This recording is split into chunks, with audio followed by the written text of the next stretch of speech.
Welcome to In 20XX. This series takes the listener, year by year, into the future. From 2040 to 2195. If you like emerging tech, ecotech, futurism, perma-culture, apocalyptic survival scenarios, and disruptive science, sit back and enjoy short stories that showcase my research into how the future may play out.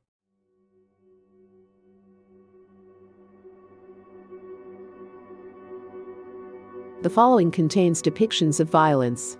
Listener discretion is advised. Fewer high school graduates go to college.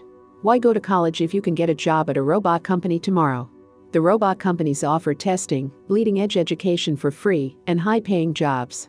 Robot companies want you to get the highest education you can, and their schools are better than most colleges. People who work with robots are the new middle class. Some are fools about money, splurging on things with no lasting value. But others pace themselves. Look at Tamika, in Philadelphia. She marries and buys a newly built house. Her friends tell her she's too tight with her money. She should splurge a little, kick back, and enjoy her wealth a little more. She works in skill development, overseeing a few hundred people who tile sections of flooring day after day to record their skills in 3D. In large warehouses, the setters fill chalked-off areas with tile. The grout never dries. When each space is finished, the setter scrapes up the tiles and grout, a new area is chalked out, and the setter starts a new section.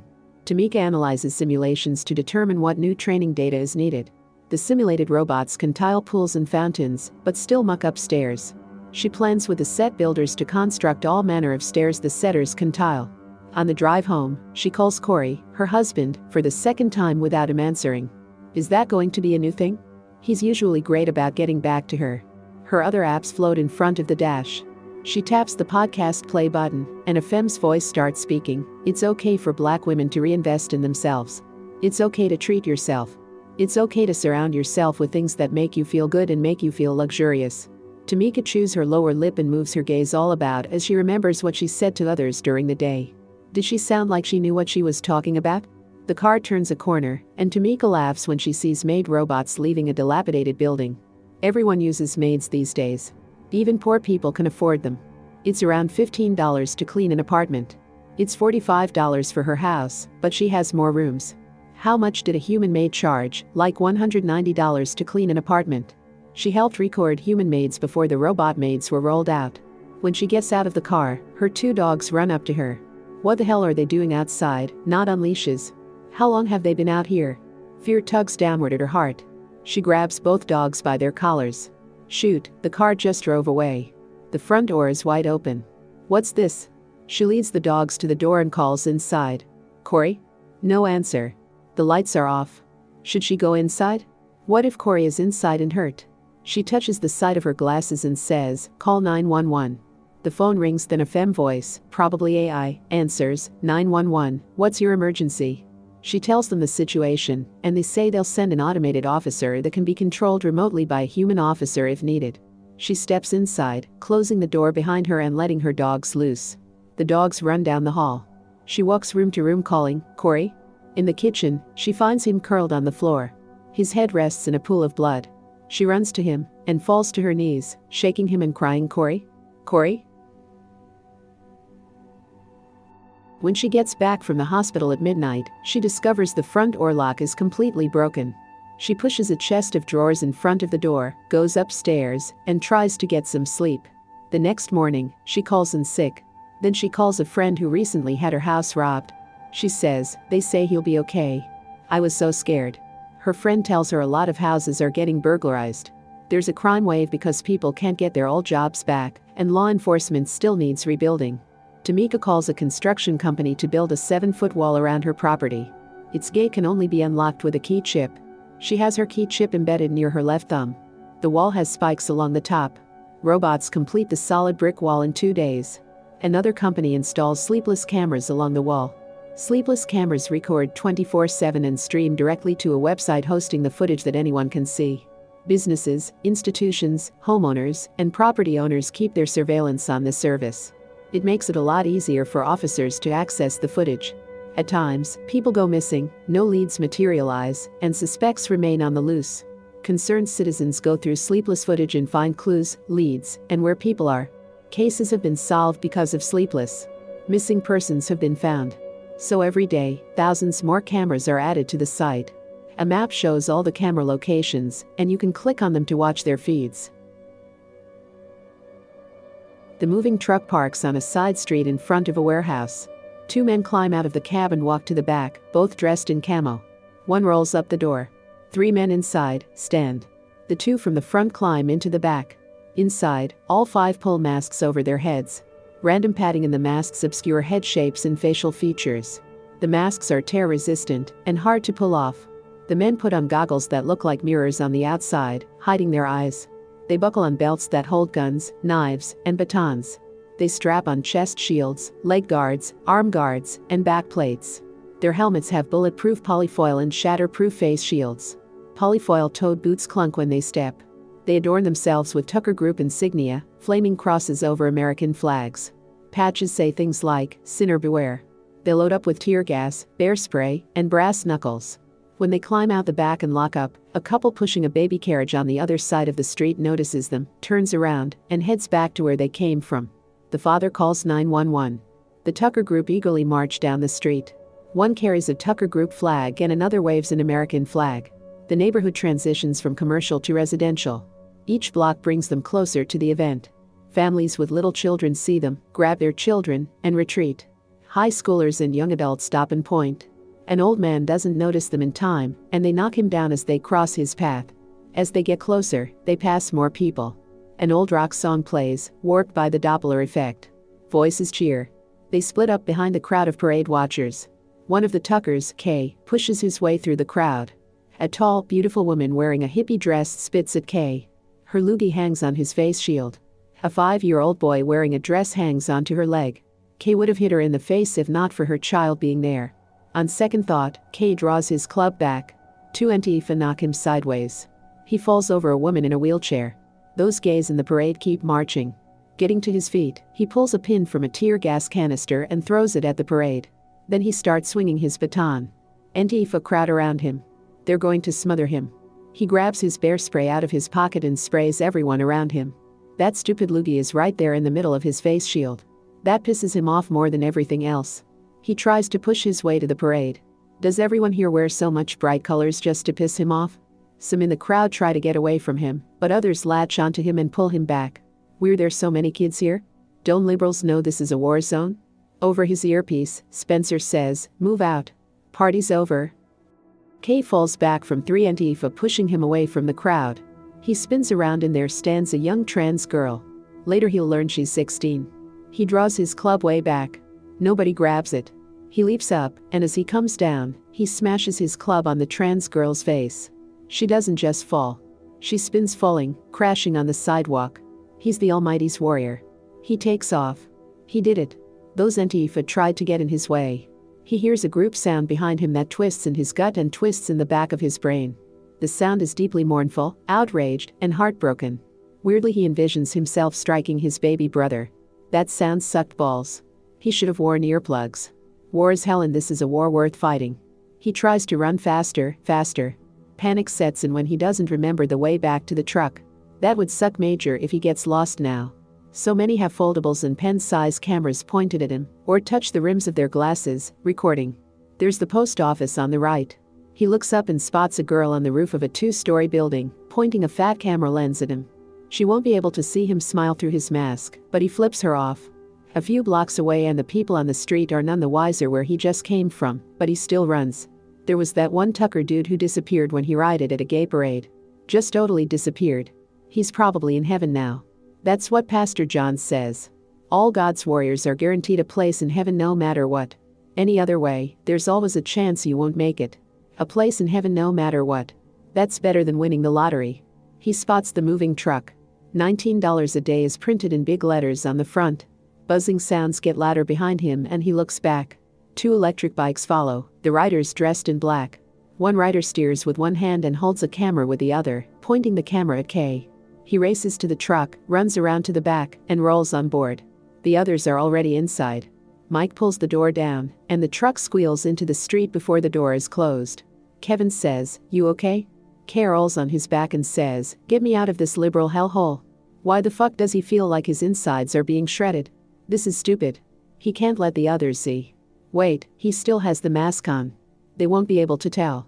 He just needs to get home and alone for a few days. It's that stupid hippie girl.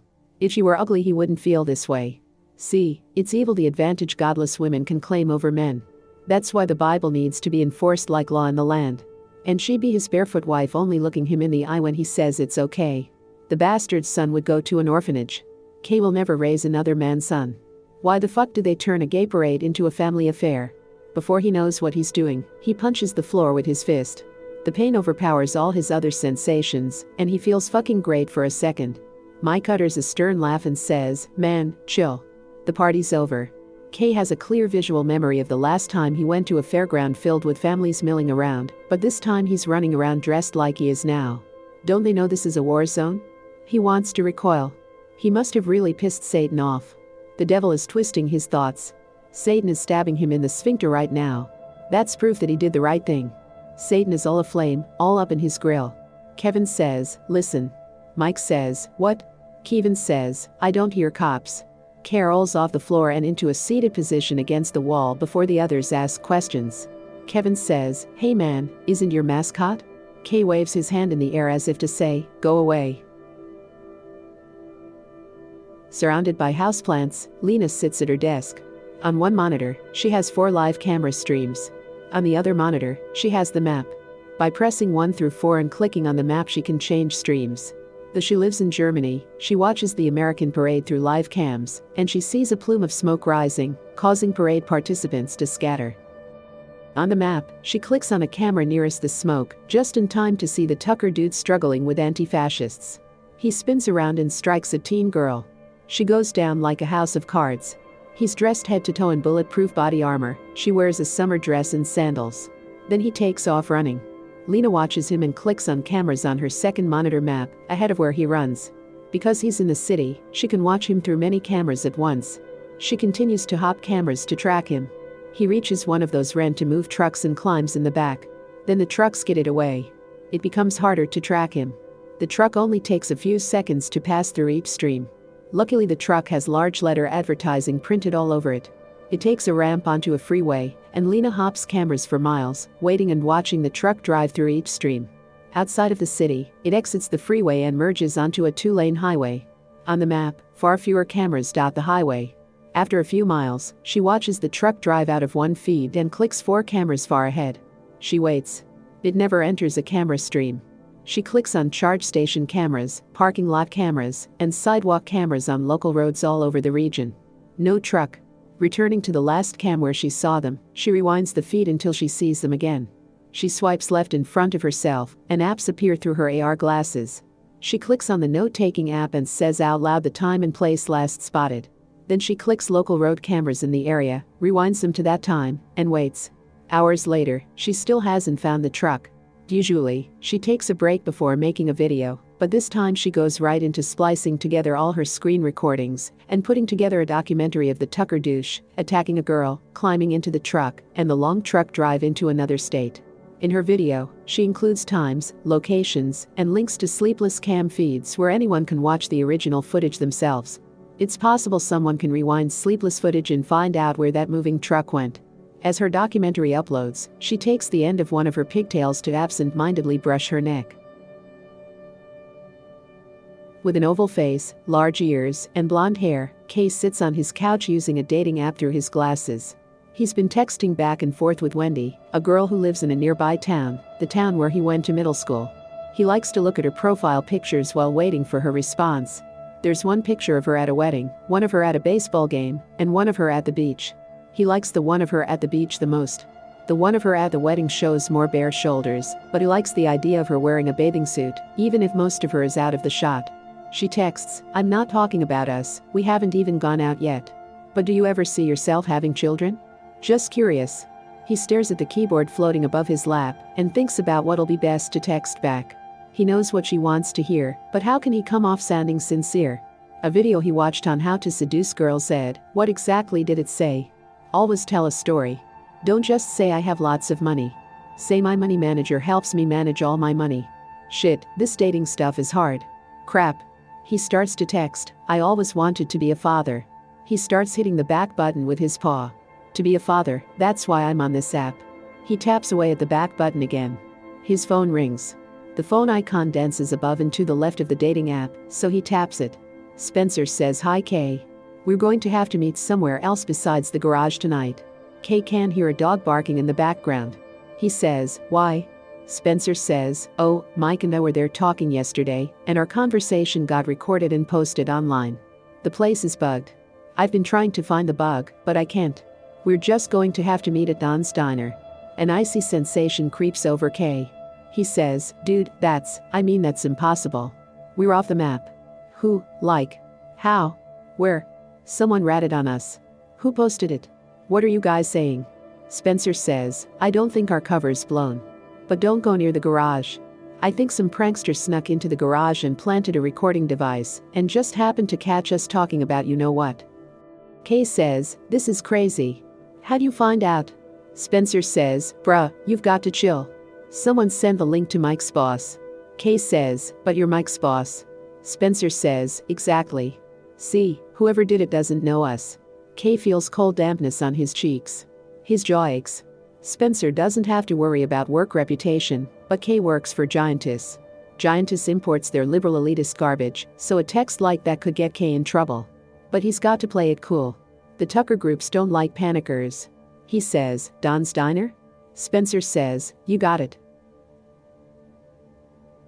When Lena sees close-up footage of the trans girl getting struck by the Tucker dude, she literally pukes. Okay, she's bulimic, but she hasn't puked for 94 days. After puking, she goes out to the back porch and cries. Her dog lies beside her, resting its head on her leg and looking up at her, worried. Lots of people emailed Lena about the Sleepless footage she posted and invite her to group pages dedicated to the terrorist attack. A femme who followed the moving truck on a motorcycle posts the license plate of the truck. Lena calls moving companies and says, "I dropped my engagement ring in the cab of one of your trucks. The license is NIN 989. She finds a live feed of the truck parked next to a self-storage, so she makes coffee and leans back to watch the feed played in reverse, going back in time. The cam records from above. On the night after the riot, the dark parking lot briefly lights up as the truck pulls in. 2 men climb out of the cab, then 3 climb out of the back. They walk all puffed up. Even in the dark feed, Lena can tell their hair is all messed up. Their clothes look wet or dried stiff. They carry filled duffel bags and flags rolled up on flagpoles. She clicks on the lobby cam and the front door cam, then enters the time when the truck arrived. With both cams going, she sees light change outside the front door, and inside, the vacant lobby briefly blazes with light as the truck pulls into the lot. 2 minutes later, all 5 come into the lobby. There are all their faces, naked for all the world to scrutinize. She spots the one who hit the 16-year-old. He looks paranoid, eyes darting around and scowling. If someone didn't know where they came from, they may assume the 5 just got back from a long hunting trip, looking like they haven't showered for days. They probably reeked of tear gas and bear spray. All wear holstered guns. One wears brass knuckles. For the next 8 hours, Lena uses Sleepless cams to follow each of them to their cars, each of the cars to their homes, and all 5 of them entering their homes late at night. 2 of them have Sleepless doorbell cams. She live streams the whole time and answers questions in the chat. One femme chats, "I want to get those fuckers so bad." Kay drives the company truck out to a neighborhood everyone calls Horny Housewife suburb and parks behind a stalled robot. He grabs his box of most used tools off the passenger seat and saunters up to the robot. This always boosts his ego. It's a sure bet that someone watches him from inside one of those houses, even though over half the houses look abandoned. The last time he fixed a robot in these parts, 2 kids rode up on bikes and asked him questions, which he got a kick out of, but now the memory throws him into a state of depression. He'd hate it if kids, especially girls, tried to talk to him today. So fucked up. The devil goes after warriors for God. He never had to play this head game like this before. See that? See how Satan just did that in his mind. Lord Jesus, protect him. He's father material. He'd always make his kids go to church. It's not about the kids. It's about gays being sinners. Stay focused. No objects block the robot's wheels. He sets the toolbox down and unscrews the back panel. 20 minutes later, when he turns to get more tools off the truck, he spots a black van stopped in the middle of the street, 2 people in the front. A woman holds a camera in front of her face. He jumps. What should he do? He can't pretend he doesn't see them. Look at them right by his truck filming him. The man in the driver's seat looks thin but criminal, with mirrored glasses and completely still. K's fists clench. He snarls and snorts. If he goes up to them, that means he blows his cover, right? But he can't stand for this. He speed walks forward, shouting, "Hey, what are you filming?" The van lurches forward. K skids to a stop and the van speeds by. The woman screams out the window, "Mother Tucker." He shouts after them, "I'll have my gun on me next time." One post piques the interest of many people, who do some searching and make posts of their own. Of course, everyone knows posting useful information on the terrorists is guaranteed clicks, likes, comments, and subscribes. Someone uses facial recognition software to find criminal records on 2 of the 5 guys. Lots of people use internet scrubbing software to match the faces to all the online information about the 5. Where they work, where they shop, and nefarious places they may sneak off to at night. Their histories are put together and posted in growing user groups. That's all amateur achievements. Real hackers can't resist finding out deeds of ownership, business license, DNA samples, and most used IP addresses. Hackers run quantum password crackers on the Tucker's personal Connect links. They hack into 4 out of 5. One hacker knows the 5th Tucker plays behind enemy lines. He finds the Tucker in-game and offers him a gun. When the Tucker claims the gun, it asks him to authenticate. A window pops up where he can type in his Connect password and username. He doesn't know that he just allowed second-party access to his Connect Link's administrative account. 4 of the Tuckers sit at the large round table in Don's diner. They take turns telling the robot what they want to eat. Spencer asks, "Did you charge us separately?" The robot says, "Yes, I charged 4 separate accounts." The sun sets and the sky looks red. Kay stares, scowling. Kevin says, "What's your problem?" Kay says, "What makes you so certain we aren't being bugged here?" Kevin says, "Ah geez, nobody cares. You aren't good looking, so why would anyone notice you?" Kay asks Spencer, "Where's Ron?" Spencer says, "He had to go to the police station. It's probably about child support payments." Just then Ron's face appears on the screen over the counter, on the local evening news. Kay partly stands and points. "Look, it's Ron." The others exchange confused glances. Kay snaps his fingers and says, "Play me audio for that screen." He looks at the screen so his glasses can detect his eye direction. Through his glasses the news audio plays. Ron Sands has been arrested for smuggling illegal weapons, including bombs and bomb-making material. The local police have him in custody now. His bail is set at $1 million. Kay says, "Ron's been arrested." Spencer says, "Food's here." He pulls a pill canister out of his breast pocket. "Kay, don't take this the wrong way. This is Pexin. I saw a video of a gangster who takes Pexin for a shootout he was in." Kay waves the bottle away. As they eat, Kay says, "Aren't you worried about Ron?" Kevin says, "Ron knows the sheriff. He'll probably work it out."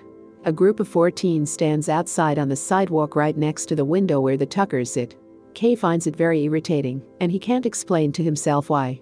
Detecting they sneak glances at him, he doesn't want to make eye contact with them, and the other Tuckers don't seem to notice at all. As Kay eats, he's pretty sure one of the teens takes a foldable out and snaps a picture of him, but he doesn't want to look over and engage. His appetite evaporates, his heart races, and he finds it hard to stay seated. He wants to run out there and beat the shit out of those kids. Spencer says, "Our last picnic was a success, and we should talk about the next parade, picnic." Kay says, "Can you be more careful?" The other 3 stare at him. Spencer says, "No one's noticing us. Look around, just a bunch of retired folks in here." Kay realizes the teens are gone. That's a relief. Spencer mentions a few cities and dates, but no one seems to be feeling it tonight. Spencer says, "Let's meet a week from now. I'm sure Kay will feel better by then." Kay partly bares his teeth. He could just sock Spencer. They all step out into the quiet night and part ways. The others cross the street. Kay walks around the restaurant and into the alley. His truck is all covered with wet red paint and scratches, hundreds of scratches all over the front. He looks at the side of the truck. The tires are slashed several times. Not just slashes, they look like they've been cut clear through with laser cutters. He runs around the block shouting, "Where are those fucking kids? I'll kill them. I swear, I'll kill them." He has his hand on his gun in its holster and unsnaps the safety strap. Down the street, through alleys, backtracking to go down cross streets, eventually, he loses his breath and needs to slow down. 2 of the teens sit on rocking chairs on a porch, their legs up, resting on a weather-worn coffee table. Kay marches toward them. He'll make them talk. He'll smack them around. They'll tell him who's behind this. As he crosses the yard, a shadow falls over the front screen door. A large man fills the doorway. Kay slows as the screen squeaks open. The man steps out on the porch and watches Kay. The two teen girls who are eating raisins from single-serve boxes silently watch Kay. Kay stops and waits for the man to say something. If these were better days like the 1950s when folks treated other folks decently, the man would have said something. Kay takes his hand off his gun, slowly turns, and walks down the sidewalk. He hates that it feels like he has his tail tucked between his legs. A hacker finds a file. Tucker Kevin recorded the whole thing. The five of them renting the moving truck, the long drive, the dressing up in masks and body shields, Kevin's 3 minutes hitting bystanders and throwing tear gas, and the long drive back. For years, most recording devices have included encrypted authenticator metadata that's impossible to practically fake. The data links each frame to Kevin's body cam, the time, and the place. The hacker uploads the entire 12 hours of footage, including close-ups of the five Tuckers, engaging in a lot of banal conversation, long silences, and nose-picking. Others post videos of each Tucker putting on his mask side by side with his pedestrian assaults wearing that mask. On Late Night with Dwayne Middleton, the actor Oscar Grass, introduced as drop-dead gorgeous, leans back next to Dwayne's desk. The audience claps. Dwayne looks at Oscar with a smirk and says, "Well, you've been busy lately with your new film, but what I and the audience want to know is, what have you really been up to?"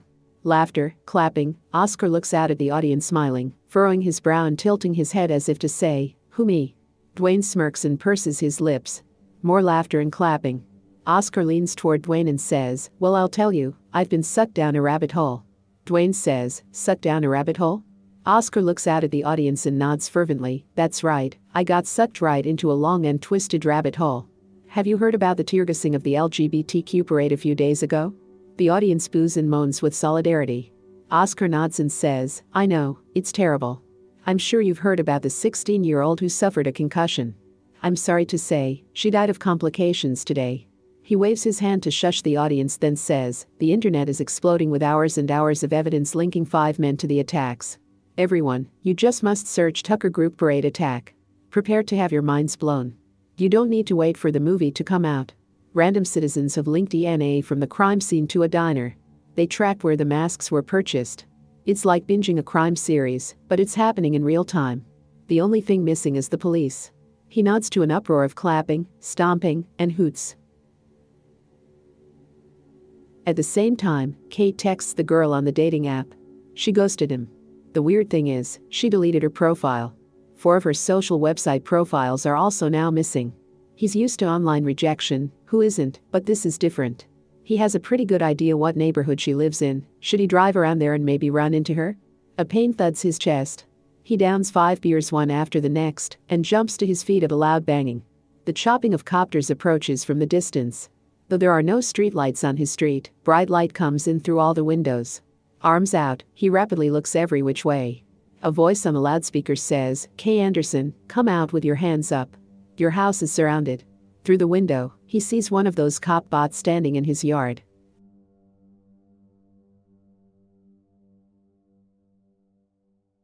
Thank you for listening. I will never run ads on this podcast. Please take the time to rate, review, and subscribe so that more future-minded people can find this show. My landing page is n20xx.com. There, you can find the companion website to this podcast that includes an illustrated timeline and glossary.